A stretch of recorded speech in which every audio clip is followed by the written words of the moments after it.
સૌને નમસ્કાર. હું વિપુલ કુમાર કટારા, શ્રી ગોવિંદ ગુરુ યુનિવર્સિટી ગોધરા સંલગ્ન શ્રી કૃષ્ણ પ્રણામી આર્ટ્સ કોલેજ દાહોદ વતી આભાસી મંચ પર આપ સર્વેનું સ્વાગત કરું છું, અભિવાદન કરું છું.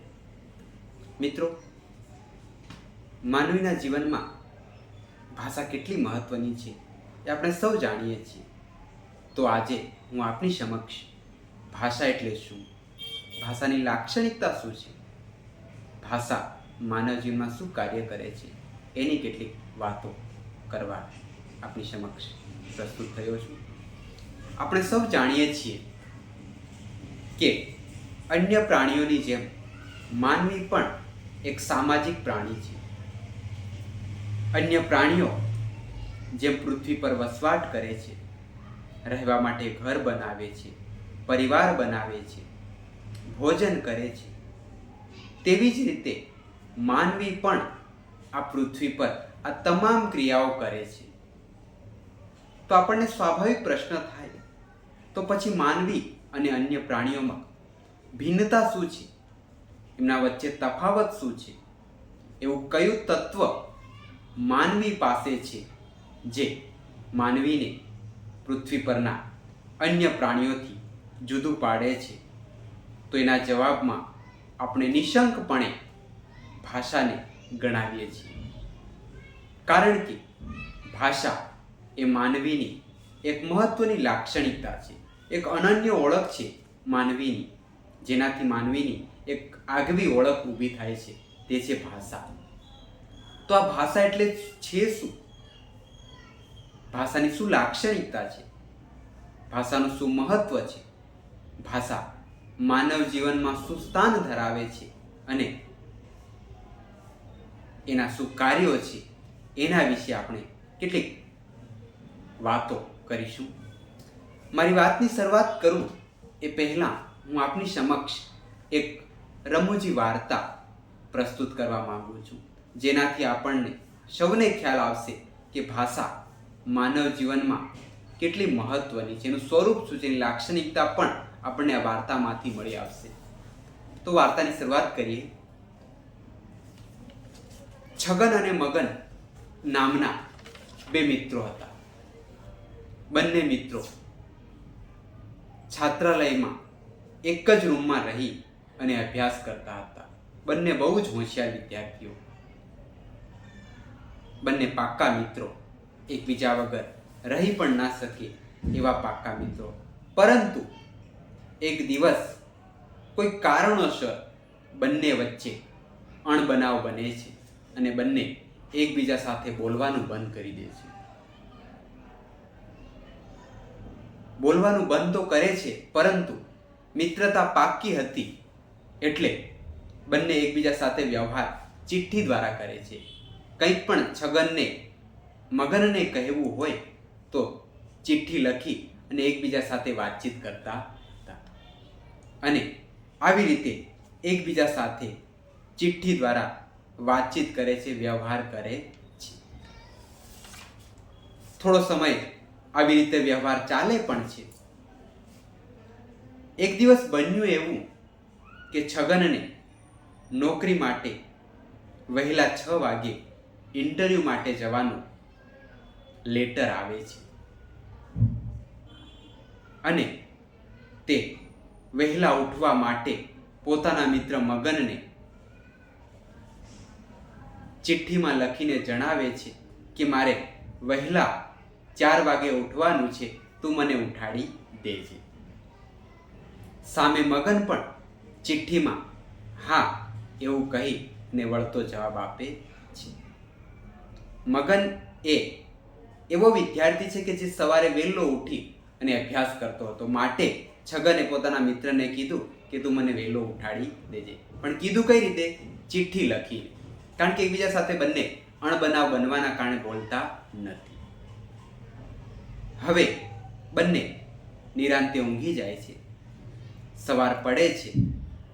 છગન જુએ છે તો સવારના 8 વાગ્યા છે અને એને તો સમયસર 6 વાગે ઇન્ટરવ્યૂના સ્થળે પહોંચવાનું હતું. હવે પહોંચી શક્યો નથી. નિરાશ થઈ જાય છે કે એક નોકરીની તક મેં ગુમાવી દીધી અને પોતાના મિત્ર મગનને ગુસ્સામાં કહી દે છે કે તને મેં વહેલા ઉઠાડવા કીધું છતાં પણ તે મને ઉઠાડ્યો કેમ નહીં? અને ત્યારે શાંત ચિત્તે મગન છગનના માથા નીચે મૂકેલા ઓશિકા નીચેથી એક ચિઠ્ઠી લઈને આવે છે અને છગનના હાથમાં મૂકે છે, જેમાં લખ્યું હતું કે સવારે 4 વાગી ગયા, તું ઉઠી જા. વિચાર કરો મિત્રો, લેખિતમાં ચિઠ્ઠી આપી છે, ભાષા ત્યાં પણ છે લેખિત સ્વરૂપે, પણ એને જ્યારે ધ્વનિનું સ્વરૂપ મળ્યું નથી, એને અવાજ નથી મળ્યો, ત્યારે કેવી મુશ્કેલી સર્જાય એ આપણે આ વાર્તા પરથી જાણીએ છીએ. તો અહીં ભાષાના અભાવે એટલે કે ધ્વનિના અભાવે કેવી સ્થિતિ સર્જાય છે એ આપણે જોયું. ભાષા માનવ સમાજ અને સંસ્કૃતિમાં અત્યંત મહત્વનું અને ચાવીરૂપ સ્થાન ધરાવે છે. આ ભાષા એટલે શું, એની લાક્ષણિકતા શું, એની ઓળખ શું છે, એના વિશે આપણે ચાલો વાતો કરીએ થોડી. પ્રાચીન સમયથી ભાષા વિશે અનેક વિચારો, મનનો, ચિંતનો થતા આવ્યા છે. ભારતમાં પણ પાણિનીથી માંડીને પતંજલિથી લઈને અત્યાર સુધી ભાષા વિશે વિવિધ મતો, વિવિધ વિષયો પર ચર્ચા થઈ રહી છે. આ ભાષા વિશે પાશ્ચાત્ય વિવેચકોએ પણ ઘણી મહત્વની વાતો કરી છે. તો કેટલીક પાશ્ચાત્ય વિવેચકોની વ્યાખ્યાઓના આધારે આપણે ભાષાના સ્વરૂપ વિશે, એની લાક્ષણિકતા વિશે આજે વાતો કરીએ. એનું મહત્વ શું છે, એની લાક્ષણિકતાના કાર્યો વિશે આજે આપણે વાત કરીશું. તો સૌપ્રથમ પ્લેટો, આપણે સૌ પ્લેટો નામ સાંભળ્યું છે. પ્લેટોએ ભાષા વિશે શું કીધું છે એમની વ્યાખ્યા અંગ્રેજીમાં છે, પરંતુ હું આપણી સમક્ષ ગુજરાતીમાં એ વ્યાખ્યા પ્રસ્તુત કરું છું. પ્લેટોએ ભાષા વિશે એવું કીધું કે વિચાર એ મૂંગી અને અધ્વન્યાત્મક વાતચીત છે. વિચાર એ મૂંગી અને અધ્વન્યાત્મક વાતચીત છે. એને જ્યારે વાણીનું સ્વરૂપ પ્રાપ્ત થાય ત્યારે ભાષા કહેવાય છે. પ્લેટોની વ્યાખ્યા પરથી એટલું સ્પષ્ટ થાય છે કે ભાષા એ ધ્વન્યાત્મક સ્વરૂપ છે. એ ચોક્કસ પ્રકારનો એક અવાજ છે, અર્થપૂર્ણ અવાજ છે, ત્યારે એ ભાષા કહેવાય છે. આપણે જે પણ કોઈ અન્ય વ્યક્તિ સામે પ્રસ્તુત કરીએ છીએ એ સૌ વિચારો છે, પણ કેવા વિચારો છે? મૂંગા છે. એને કોઈ ધ્વનિ સ્વરૂપ પ્રાપ્ત થતું નથી. મનમાં આપણે કોઈ વિશે ઘણું બધું વિચારીએ કે મનમાં વિચાર કે આના વિશે મારે આવું કહેવું છે, તેવું કહેવું છે, આ કરવું છે, પણ એ મનના વિચારો કેવા છે? અધ્વન્યાત્મક, એટલે કે મૂંગા છે. એ વિચારોને જ્યારે ધ્વનિનું સ્વરૂપ પ્રાપ્ત થાય ત્યારે એ ભાષા કહેવાય છે. આપણે વાર્તામાં જોયું કે લેખિત સ્વરૂપે છગન અને મગન ભાષાનો વ્યવહાર કરતા જ હતા, પરંતુ મુશ્કેલી ક્યાં સર્જાઈ? આ જ ભાષાને જ્યારે ધ્વનિ પ્રાપ્ત થઈ નથી ત્યારે આ છગન નોકરીની તક ગુમાવે છે. તો પ્લેટોની જે વ્યાખ્યા છે એ વ્યાખ્યા પરથી એટલું સ્પષ્ટ થાય છે કે ભાષા એ ધ્વન્યાત્મક છે, એક ધ્વનિનું સ્વરૂપ છે, અર્થપૂર્ણ ધ્વનિનું સ્વરૂપ. એને જ્યારે વિચારોને જ્યારે ધ્વનિ પ્રાપ્ત થાય, વ્યક્તિના વિચારો જે છે એ વિચારોને જ્યારે એક અવાજ પ્રાપ્ત થાય ત્યારે એ ભાષા કહેવાય છે. માત્ર વિચારો એ ભાષા બનતા નથી. તો આ ભાષાની એક લાક્ષણિકતા, એક વ્યાખ્યા પરથી, પ્લેટોની વ્યાખ્યા પરથી એટલું સ્પષ્ટ થયું કે ભાષાનું સ્વરૂપ કેવું છે? ધ્વન્યાત્મક છે. એક ચોક્કસ પ્રકારનો અવાજ છે જેનાથી આપણને ભાષાની ઓળખ થાય છે. બીજી વ્યાખ્યા ઇંગ્લેન્ડના રોબર્ટ હોલે આપી છે. એમણે એવું કીધું કે ભાષા એટલે યાદૃચ્છિક સંકેત દ્વારા સંદેશા વ્યવહાર કરવાની, માનવીઓ વડે ઉપયોગમાં લેવાતી વાચ્ય અને શ્રાવ્ય આદતોની વ્યવસ્થા છે. મિત્રો, રોબર્ટ હોલે થોડું કંઈક પ્લેટોની વ્યાખ્યામાં થોડો ઉમેરો કર્યો. એમણે એવું કીધું કે યાદૃચ્છિક સંકેતોની પદ્ધતિ દ્વારા સંદેશા વ્યવહાર કરવાની પદ્ધતિ છે અને કેવળ માનવીઓ મળે ઉપયોગમાં લેવાતી વાચ્ય અને શ્રાવ્ય આદતોની વ્યવસ્થા છે. તો આ વ્યાખ્યા, રોબર્ટ હોલની વ્યાખ્યામાંથી એટલું સ્પષ્ટ થાય કે ભાષા એ એક સંદેશા વ્યવહાર કરવાનું એક મહત્વનું સાધન છે. આપણે સૌ જાણીએ છીએ કે ભાષાનો મુખ્ય ઉપયોગ તો શેના માટે કરીએ છીએ? એકબીજા સાથે વાતચીત કરવા માટે, સંદેશા વ્યવહાર કરવા માટે, વિચારોની આપ-લે કરવા માટે ભાષાનો ઉપયોગ કરતા હોઈએ છીએ. આ ભાષાની મહત્વની એક મુખ્ય કામગીરી કહીએ, આ રોબર્ટ હોલની વ્યાખ્યામાંથી લાક્ષણિકતા કે સંદેશા વ્યવહાર કરવાનું સાધન છે ભાષા. પરંતુ એમાં શું કીધું કે વાચ્ય શ્રાવ્ય આદતોની વ્યવસ્થા છે. પ્લેટોએ માત્ર ધ્વન્યાત્મક કીધું કે ધ્વનિ હોય એને આપણે અવાજ કહીશું, પણ માત્ર ખાલી અવાજોથી ભાષા બનતી નથી. અર્થપૂર્ણ અવાજ હોય એને ભાષા કહીશું. માત્ર આપણે બે તાળીઓ પાડીએ એને પણ અવાજ છે, પરંતુ એ ભાષા નથી. કોઈ આપણે ચપટી વગાડીએ એ પણ અવાજ છે, પણ એ ભાષા નથી. અર્થપૂર્ણ અવાજો હોય એને આપણા ભાષા તરીકે ઓળખીશું. ઘણીવાર કોઈ અધ્યાપક ક્લાસમાં જાય, વિદ્યાર્થીઓ અવાજો કરતા હોય તો જોરથી બેન્ચીસ ઠોકે કે ટેબલ ઠોકે, અવાજ કરે તો એનાથી વિદ્યાર્થીઓ શાંત થઈ જાય છે. કેમ? ત્યાં વ્યવહાર થયો છે વિદ્યાર્થી અને અધ્યાપક વચ્ચે અવાજ દ્વારા. અર્થપૂર્ણ અવાજ છે ત્યાં પણ, પરંતુ એ ભાષા નથી. તો ભાષા કે કેટલાક માત્ર ઈશારાઓ દ્વારા, ઇંગિતો દ્વારા કે ચેષ્ટાઓ દ્વારા માનવી પોતાનો પ્રાથમિક વ્યવહાર તો કરી શકે, પરંતુ એ મર્યાદિત વ્યવહાર હોય છે. જ્યારે અર્થપૂર્ણ અવાજ જ્યારે પ્રગટ થાય માનવીના મુખમાંથી, ત્યારે ભાષા બને છે. તો રોબર્ટ હોલની વ્યાખ્યા કે માનવીઓ વડે વાચ્ય શ્રાવ્ય આદતોની એક વ્યવસ્થા છે. માનવીઓ દ્વારા ઉપયોગમાં લેવાતી સંદેશા વ્યવહાર કરવા માટે વપરાતી વાચ્ય શ્રાવ્ય આદતોની વ્યવસ્થા છે. આ થઈ ભાષાની બે વ્યાખ્યા. એના કાર્ય વિશે વાત કરીએ તો સૌપ્રથમ મહત્વની કામગીરીની લાક્ષણિકતાની વાત કરીએ. તો એ લાક્ષણિકતા શું છે? એક તો છે ધ્વન્યાત્મક સ્વરૂપ છે. ભાષા એ કંઈ મૂંગી અધ્વન્યાત્મક સ્વરૂપ નથી, પણ કેવું છે? ધ્વન્યાત્મક. એને અવાજ પ્રાપ્ત થયો છે ત્યારે એ ભાષા બને છે. બીજી લાક્ષણિકતા કહીએ તો કે વાચ્ય અને શ્રાવ્ય સંકેતો છે, યાદૃચ્છિક સંકેતો છે. યાદૃચ્છિક એટલે કે મરજી મુજબ વ્યક્તિએ ઉપજાવી કાઢેલા સંકેતો.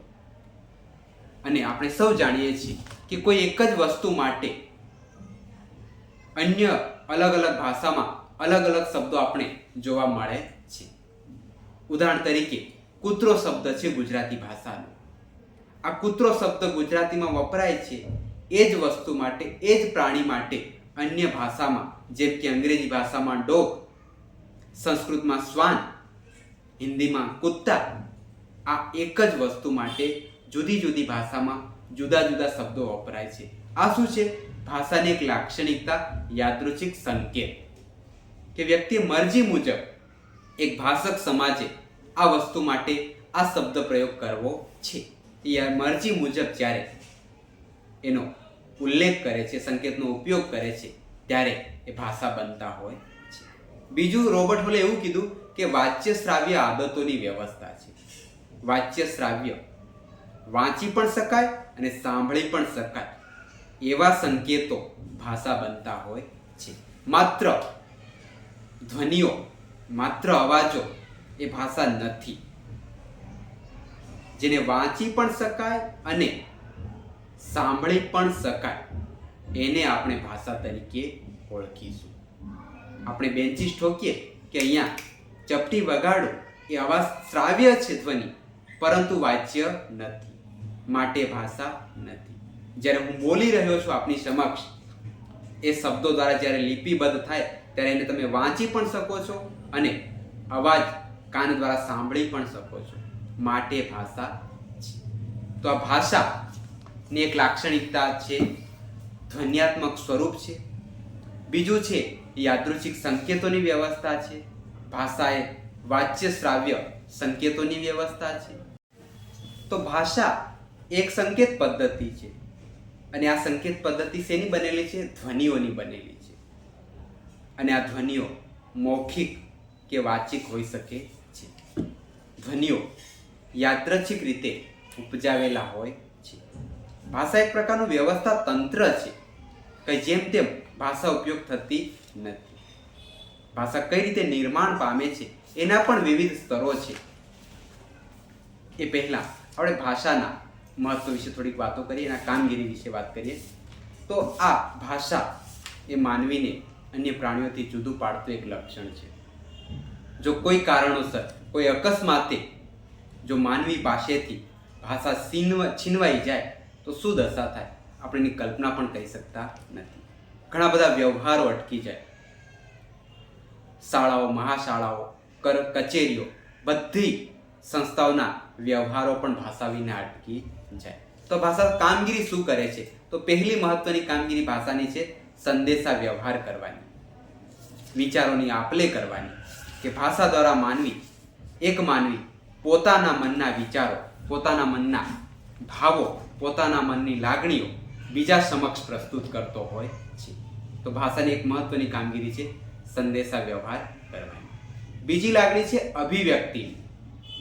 જરૂર નથી કે દર વખતે માનવી પોતાના વિચારો, પોતાના લાગણીઓ બીજા સમક્ષ પ્રસ્તુત કરતો હોય છે. ક્યારેક પોતાની જાતને અભિવ્યક્ત કરવા માટે પણ ભાષાનો ઉપયોગ કરતો હોય છે. જેમ કે સર્જકોની વાત કરીએ, સર્જક એક સાહિત્યકાર પોતાના મનની જે લાગણીઓ છે એ રૂબરૂ કોઈ સમક્ષ રજૂ કરતો નથી, ત્યારે પોતાના વિચારો, પોતાની લાગણીઓ પુસ્તક સ્વરૂપે કે સાહિત્યના સ્વરૂપે અભિવ્યક્ત કરતો હોય છે. એમાં એના પોતાના વિચારો આપણને જોવા મળતા હોય છે. તો એક અભિવ્યક્તિના માધ્યમ તરીકે પણ ભાષા ઉપયોગી નીવડે છે. ત્રીજી કામગીરી છે ભાષાનું જ્ઞાન પ્રસારણ તરીકે. કોઈ વ્યક્તિ પાસે જ્ઞાન છે, એક વ્યક્તિ પાસે જ્ઞાન પડેલું છે, પરંતુ એ જ્ઞાન બીજા સુધી ક્યારે પહોંચશે? ભાષાના માધ્યમ દ્વારા. તો આ ભાષાની એક બીજી કામગીરી છે જ્ઞાન પ્રસારણના માધ્યમ તરીકે. તો આટલી 3 કામગીરી આપણે વાત કરીએ. ભાષા વ્યવસ્થાના સ્તરો વિશે વાત કરીએ તો ભાષા એક પ્રકારની વ્યવસ્થા છે અને વ્યવસ્થા હોય ત્યાં સ્ટેપ બાય સ્ટેપ બધી એની નોંધ લેવાતી હોય છે. આ ભાષા આપણે સામાન્ય રીતે કહી શકીએ કે ભાષા છે, બોલવું એટલે ભાષા. પરંતુ એ બોલવું એક શબ્દ જ્યારે વ્યક્તિના મુખમાંથી બહાર નીકળે છે ત્યારે કેટલી રીતે એ વાક્ય સામેવાળા વ્યક્તિ સુધી પહોંચતા કઈ કઈ પ્રક્રિયા થાય છે એને આપણે ભાષા વ્યવસ્થાના સ્તરો કહીશું. ભાષા વ્યવસ્થાનું પ્રથમ સ્તર છે ધ્વનિ ઘટક, બીજું છે રૂપ ઘટક, ત્રીજું છે વાક્ય રચના, ચોથું છે વાતચીત એટલે કે ઉક્તિ, અને છેલ્લે અર્થ.